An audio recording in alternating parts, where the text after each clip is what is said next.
What's up, guys? Shay from Body Slam here. We are back with a new video. So I was thinking the other day, just looking through some boxes that had some AEW cards in it, and I'm like, AEW gets a bad rep sometimes in the trading card space for a number of reasons, right? But are those reasons valid reasons? So in this video, I am going to discuss the top five reasons that AEW cards get a bad rep in the trading card space. So let's go ahead, let's get into it. Let's talk about some AEW cards.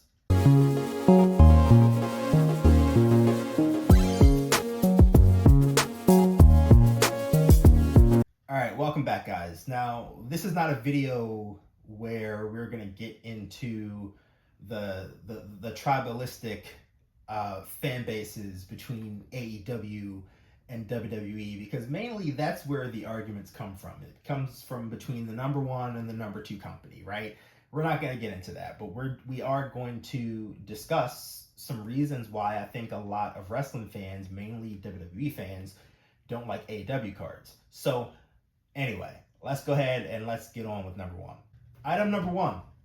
Nobody watches the AEW product, so nobody cares about their cards. I'm just going to start flat out and say this is false. There is definitely interest in the AEW product. Now, we're not going to compare viewership and attendance and ratings to the WWE product. You don't need to do that. Clearly, there is a market for AEW product. They travel on the road every week. They do amazing pay-per-views every month. Like, it's there. So in the simplest terms, there is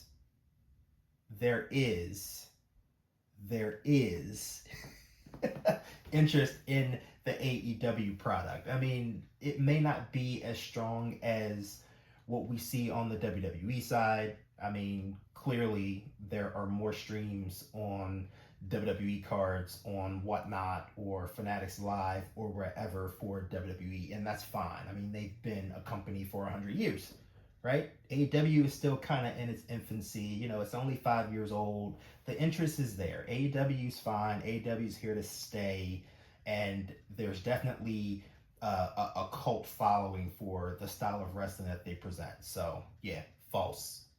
Point number two, and I hear this fairly often. AEW doesn't have enough star power. False. Big time false. Big time false.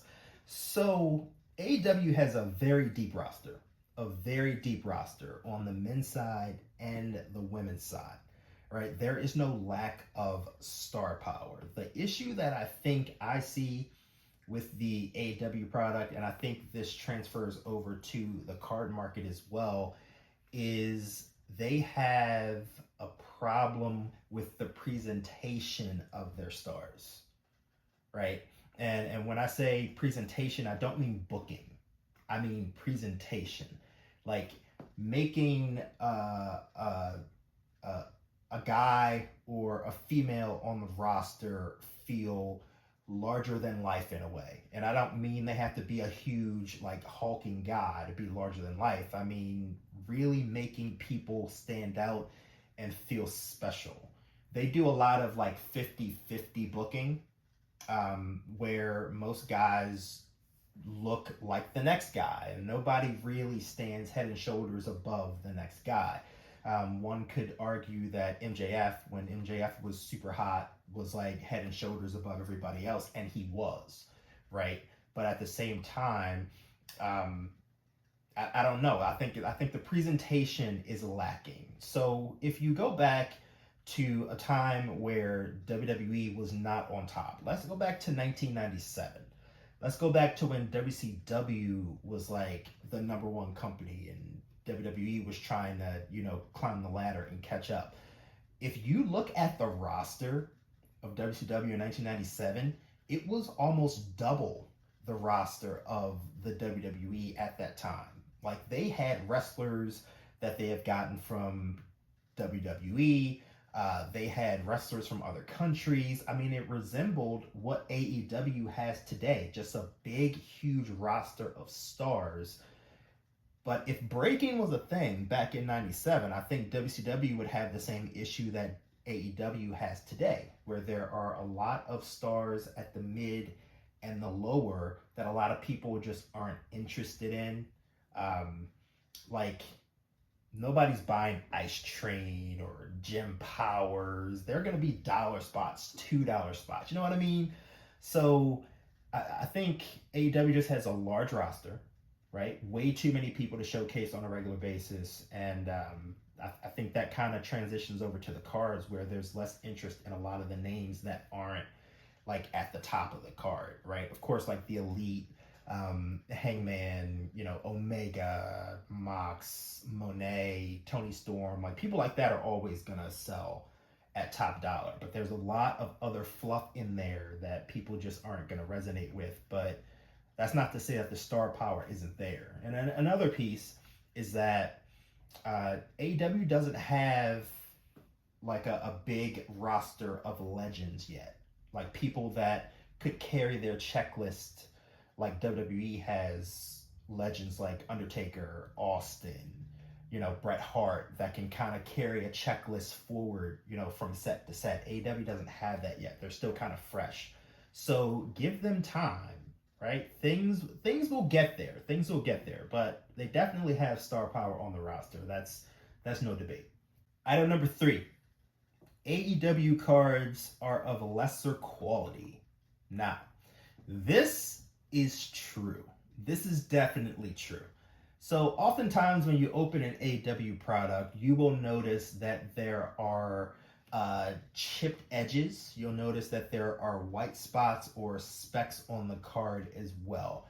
So it seems that Upper Deck is more classic in their approach to their cards, where they're not really worried about us as collectors who grade our cards, right? They're more into the traditional card collecting, where you collect a card, put it in a binder, and you try to collect like whole sets. They're not in it for the current like market of collectability, where you get a card, you sleeve it, you send it in for grading, and you get a slab and you try to go for a 10.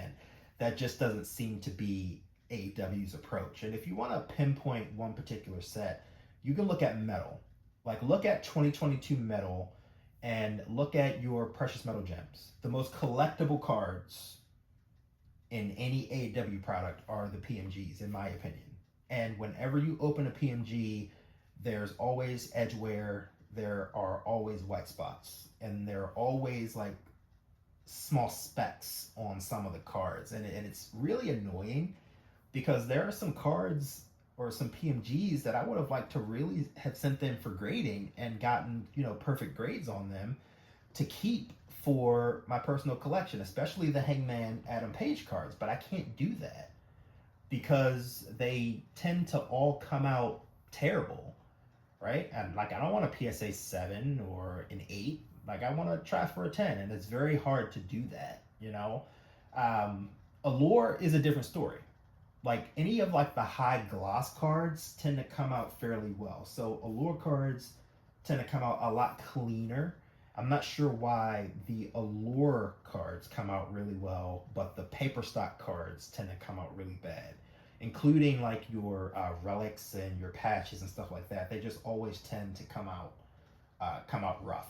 And even with like the E-packs, like people online talk about how the E-packs, you get them directly from Upper Deck and they come encased, and they still have like edge wear and white spots, right? And it's kind of weird, but I mean, it is what it is. So definitely true on the lesser quality piece for Upper Deck and AEW. Item number 4. Upper Deck is inconsistent with their releases. This is big time true. With Upper Deck, you never know. You never know when a set is actually going to show up. You don't know if it's going to be on schedule. I mean, the checklist will come out just a couple days before the product is ready to hit the store shelves. I mean, look at AEW's history. The only consistent set that we've gotten since 2022, 2021 is Flagship. That's the only set that we've gotten every year. We got Metal 2022. We're looking at Metal 2025. We got Allure 2022. Then we got Allure 2024. We've only seen one Black Diamond. We're going to see our first game used. We've only gotten one Spectrum. So it's just inconsistent. Like, you can look on a website if you go to pre-order a box, and you can see that it gives you a date of, let's say, July 1st, for example. Total placeholder. Total placeholder. Because that set might not come out till the 1st of August or mid-August, or you may not see it until the fall. Because Upper Deck is just very inconsistent with their releases, right? Now, when a set comes out, great, right? AEW has some really nice cards. Can't take that away from them. But it would be nice if they were just more consistent with their releases, because, like I said, there is interest in AEW product. And we don't want to continue to open the same sets. I mean, Allure's nice. Like, don't get me wrong, but it is nice to have those updated names on the checklist, and just to see new cards on a regular basis. Like, everybody wants to open something new. So I would hope that Upper Deck could get better about that. But one thing that I can give AEW kudos for is that when they do release a set, most of the autos are in the set. You have very minimal redemptions, unless it's some type of like auto card or some type of like special relic, because Black Diamond had quite a few redemptions for the relics. But other than that, like, all your autos are there. So I mean, I gotta give it to them on that piece, right? Minimal redemptions. But this is definitely a true assessment that they're very inconsistent with their releases. And then the last one, number 5, is that AEW hits are not valuable. Okay, this one I'm on the fence about. This could be either or, right? So the one thing that I've always complained about, and you guys know this, if you've watched me, you know that I complain every time that AEW does not prioritize putting at least one auto in their boxes, and I will die on that hill. I think at the very least, there should be an auto in every box, right? Now, another issue that I have is that the replacement for those autos, whether that be like a clear cut or a lenticular or some other type of like technical card, like the flying through the air cards, right? Those are not sufficient replacements as like a box hit, in my opinion. Those are cards that wind up being a few bucks, if that, right? If you are looking to maybe like move cards and maybe move that money around for something else. Like, they're collectible, yes, and that goes back to AEW or Upper Deck just looking for the collectability piece, right?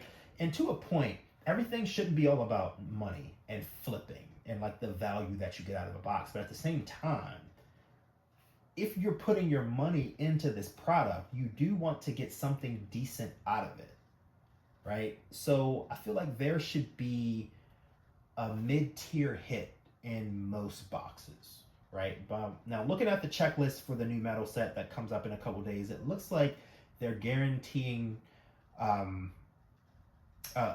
better, I guess, subset of cards for the upcoming set. Just look like glancing over like the checklist and the box odds that I saw. Autos are even less, I think, for this set. I think 2022 metal, I think you got 4 autos per case, roughly. And this one is going to be like every 1 out of every 6 boxes. That's going to be rough. But I'm hoping that there's other card types in there that you can get in place of them that will work it out. But yeah, this might be true. I think I'm leaning towards true on this one. Now, you do have some cards that are valuable, but of course they are the top names, right? Short prints for a lot of like the lower card names just don't move for AEW. And you know what? I'm going to work on another AEW video when it comes to like the card market values and grading and stuff like that. So be on the lookout for that. I might do it after I come back from SummerSlam next week. So we're going to analyze the market just a little bit more and just take a deeper look into AEW. But I think this one might be true. I think the majority of the hits, like the short prints and stuff like that, are not valuable cards, and that's not because they're not good cards. I just think it's just because of the way that people perceive AEW. All right, guys. So all in all, I guess what I'm trying to say is that there is a demand for AEW product. Is the AEW product perfect? It is not. But they make some really good products, some really nice cards, and I think the demand can definitely grow as AEW continues to move forward and grow as a company itself. I enjoy ripping AEW cards. I just wish that they focus more on some of the hits that come out of the boxes and just kind of catch up with the quality and the collectability aspect of it. But I mean, I enjoy AEW cards, and if you are a wrestling fan, prices are fairly low on AEW products, right? It doesn't cost a lot to get in, so hop in. Try some boxes out, see what you get, and just have fun. It's wrestling, right? We shouldn't only have one company in wrestling. There should always be an alternative. There should always be other avenues, right, to get your wrestling fix. And AEW is here to stay. So yeah, it is what it is. All right, guys. Thanks for watching. Do not forget to like, comment, most importantly, subscribe to the channel. And I will see you guys on the next video. Peace.